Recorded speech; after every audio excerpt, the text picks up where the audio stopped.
नमः शिवाय। हर हर महादेव। भक्तों, आप सभी पर भगवान भोलेनाथ माता पार्वती कृपा सदैव बनी रहे। भक्तों, आप आज सुनेंगे श्रावण मास महात्म्य का अध्याय 9। इसके पहले की कथाएं सुनने के लिए आप लोगों का बहुत बहुत धन्यवाद। इसी प्रकार आप हमारे चैनल पर प्रतिदिन सुबह में आप हमारे इस चैनल पर श्रावण मास की महात्याएं अवश्य सुने। इससे भोलेनाथ कृपा सदैव बनी रहेगी। भक्तों, अगर आपने अभी तक हमारे चैनल को सब्सक्राइब नहीं किया तो प्लीज़ हमारे चैनल को सब्सक्राइब जरूर करें, वीडियो को लाइक करें, शेयर करें और कमेंट में हर हर महादेव प्रतिदिन अवश्य लिखें। इससे आपको भोलेनाथ का आशीर्वाद प्राप्त होगा। तो चलिए भक्तों, आज सुनते हैं श्रावण मास महात्म्य का अध्याय 9। ईश्वर बोले, हे सनत कुमार, इसके बाद अब मैं आपको शुक्रवार व्रत का आख्यान कहूँगा, जिसे सुनकर संपूर्ण मनुष्य आपदा से मुक्त हो जाता है। लोग इससे संबंधित एक प्राचीन इतिहास का वर्णन करते। पांडव वंश में उत्पन्न एक सुशील नामक राजा था। अत्यधिक प्रयत्न करने पर भी उसे पुत्र प्राप्ति नहीं हो सकी। उसकी सर्वगुण संपन्न सुकेशी नामक भार्या थी। जब उसे संतान न हुई तब वह बड़ी चिंता में पड़ गई। तब स्त्री स्वभाव के कारण अति साहस युक्त मन वाली उसने मासिक धर्म के समय प्रत्येक महीने वस्त्र के टुकड़ों को अपने उदर पर बांधकर उदर को बड़ा बना लिया और अपनी प्रसूति का अनुकरण करने वाली किसी अन्य गर्भिणी स्त्री को ढूंढने लगी। भावी देव योग से उसके पुरोहित की पत्नी गर्भिणी थी।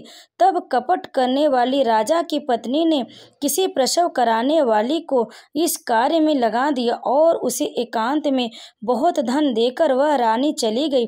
उसके बाद रानी को गर्भिणी जानकर राजा ने उसका पुंसवन और अनवलोभन संस्कार किया। 8वां महीना होने पर सीमंतोन्नयन संस्कार के समय राजा अत्यंत हर्षित हुए। इसके बाद उस पुरोहित पत्नी का प्रसव काल सुनकर वह रानी भी उसी के समान सभी प्रसव संबंधित चेष्टाएं करने लगी।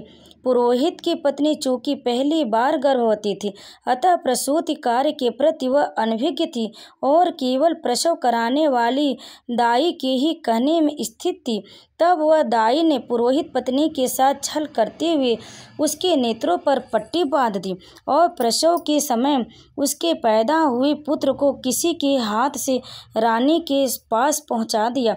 इस बात को कोई भी नहीं जान सका। उसके बाद रानी ने उस पुत्र को लेकर यह घोषित कर दिया कि मुझे पुत्र रत्न की प्राप्ति हुई है। इन सब के बाद दाई ने पुरोहित की पत्नी की आंखों की पट्टी खोल दी। दाई अपने साथ मांस का एक पिंड लाई थी और उसने वह उसे दिखा दिया।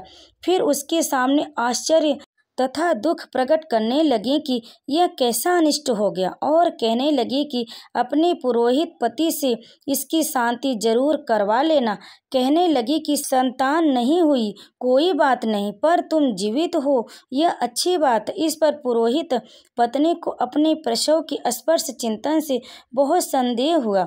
ईश्वर बोले, राजा ने पुत्र जन्म का समाचार सुन जातक कर्म संस्कार करवाए और ब्राह्मणों को हाथी घोड़े तथा रथ आदि प्रदान किए।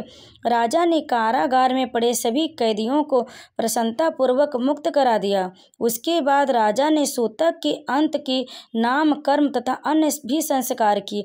उन्होंने पुत्र का नाम प्रियव्रत रखा। हे सनत कुमार, श्रावण मास के आने पर पुरोहित की पत्नी ने शुक्रवार के दिन भक्ति पूर्वक देवी जीवंतिका का पूजन किया। दीवार पर अनेक बालकों सहित देवी जीवंतिका की मूर्ति लिखकर पुष्प तथा माला से उनकी पूजा करके गोधूम की पीठ में बनाए गए 5 दीपक उनके सम्मुख उसने जलाए और स्वयं भी गोधूम का चूर्ण भक्षण किया और उनकी मूर्ति पर चावल फेंका और कहा, हे जीवंती, हे करुणारुणे, जहाँ भी मेरा पुत्र विद्यमान हो आप उसकी रक्षा करना। यह प्रार्थना करके उसने कथा सुनकर यथाविधि नमस्कार किया। तब जीवंतिका की कृपा से वह बालक दीर्घायु हो गया और वे देवी उसकी माता की श्रद्धा भक्ति के कारण दिन रात उस बालक की रक्षा करने लगी। इस प्रकार कुछ समय बीतने पर राजा की मृत्यु हो गई। तब पितृभक्त उनके पुत्र ने उनकी पारलौकिक क्रिया संपन्न की। इसके बाद मंत्रियों तथा पुरोहितों ने प्रियव्रत को राज्य पर अभिषिक्त किया।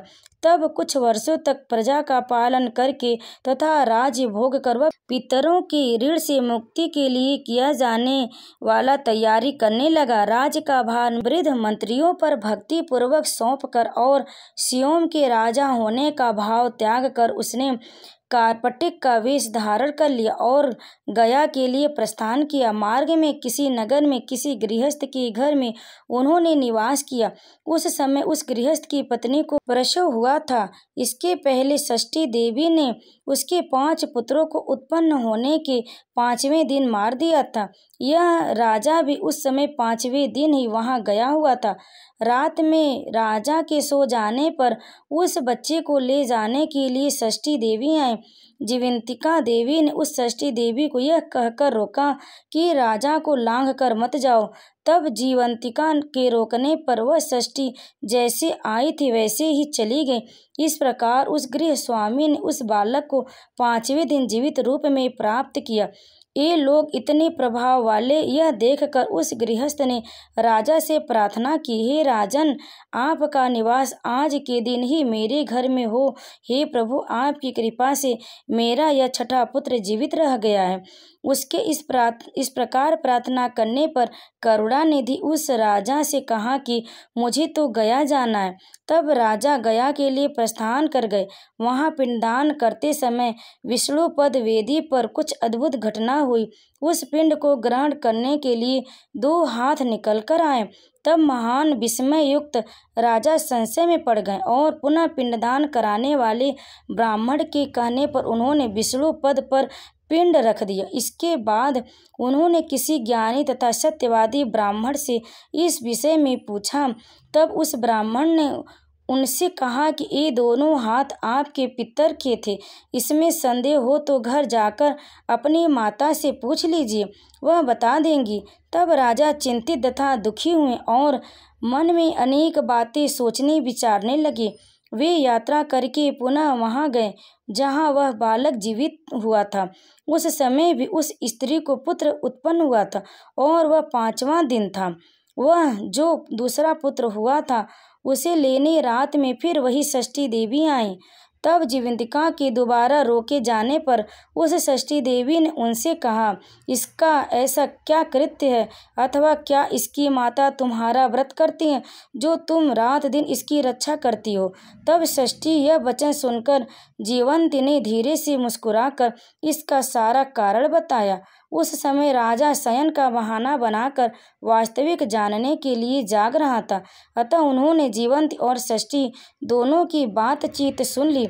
जीवंती ने कहा, हे षष्ठी, श्रावण मास में शुक्रवार को इसकी माता मेरे पूजन में रत रहती है और व्रत के संपूर्ण नियम का पालन करती है। वह सब मैं आपको बताती हूँ। वह हरे रंग का वस्त्र तथा कंचुकी नहीं पहनती और हाथ में उस रंग की चूड़ी भी नहीं धारण करती।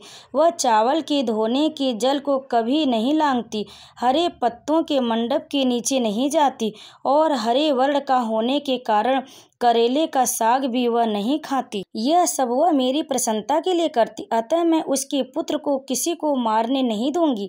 यह सब सुनकर राजा प्रियव्रत अपने नगर को चले गए। उनके देश के सभी नागरिक स्वागत के लिए आए। तब राजा ने अपनी माता से पूछा, हे माता, क्या तुम जीवंतिका देवी का व्रत करती हो? इस पर उसने कहा कि मैं तो इस व्रत को जानती भी नहीं हूँ। इसके बाद राजा ने गया यात्रा का समुचित फल प्राप्त करने के लिए ब्राह्मणों तथा सुवासिनी स्त्रियों को भोजन कराने की इच्छा से उन्हें निमंत्रित किया और व्रत की परीक्षा लेने के लिए सुवासिनियों को वस्त्र, कंचुकी तथा कंकड़ भेजकर कहलाया कि आप सभी को भोजन करने के लिए राजभवन में आना है। तब पुरोहित की पत्नी ने दूत से कहा कि मैं हरे रंग की कोई भी वस्त्र ग्रहण नहीं करती हूँ। राजा के पास जाकर दूत ने उनके द्वारा कही गई बात राजा को बता दी। तब राजा ने उसके लिए सभी रक्त वर्ण के शुभ परिधान भेजे। वह सब धारण करके वह पुरोहित पत्नी भी राजभवन में आई। राजभवन के पूर्वी द्वार पर चावलों के धोने का जल पड़ा देखकर और वहाँ हरे रंग का मंडप देखकर वह दूसरे द्वार से गई। तब राजा ने पुरोहित की पत्नी को प्रणाम करके इस नियम का संपूर्ण कारण पूछा। इस पर उसने इसका कारण शुक्रवार का व्रत बताया। उस प्रिय व्रत को देखकर उसके दोनों स्तनों में से बहुत दूध निकलने लगा। दोनों वक्ष स्थलों से उस राजा को दुग्ध की धाराओं से पूर्ण रूप से सिंचित कर दिया। तब गया में विष्णुपदी पर निकले दोनों हाथों जीवंतिका तथा षष्ठी दोनों देवियों की वार्तालाप तथा पुरोहित पत्नी के स्तनों से दूध निकलने के द्वारा राजा को विश्वास हो गया कि मैं इसी का पुत्र हूँ। इसके बाद लालन पोषण करने वाली माता के पास जाकर विनम्रतापूर्वक उन्होंने कहा, हे माता, डरो मत, मेरे जन्म का वृत्तांत सत्य सत्य बता दो। यह सुनकर सुंदर केशों वाली रानी ने सब कुछ सच सच बता दिया। तब प्रसन्न होकर उन्होंने जन्म देने वाले अपने माता पिता को नमस्कार किया और संपत्ति से वृद्धि को प्राप्त करवाया। वे दोनों भी परम आनंदित हुए। एक दिन राजा प्रियव्रत ने रात में देवी जीवंती से प्रार्थना की, हे जीवंती, मेरे पिता तो यह हैं, तो फिर गया में वे दोनों हाथ कैसे निकल आए थे? तब देवी ने स्वप्न में आकर संशय का नाश करने वाला वाक्य कहा, हे प्रियव्रत, मैंने तुम्हें विश्वास दिलाने के लिए ही यह माया की थी, इसमें संदेह नहीं है। हे सनत कुमार, यह सब मैंने आपको बता दिया। श्रावण मास में शुक्रवार के दिन इस व्रत का अनुष्ठान करके मनुष्य सभी मनोरथों को प्राप्त कर लेता है। इस प्रकार श्री स्कंद पुराण के अंतर्गत ईश्वर सनत कुमार संवाद में श्रावण मास महात्म्य शुक्रवार जीवंतिका व्रत कथन नामक 9वां अध्याय पूर्ण हुआ। ओम नमः शिवाय।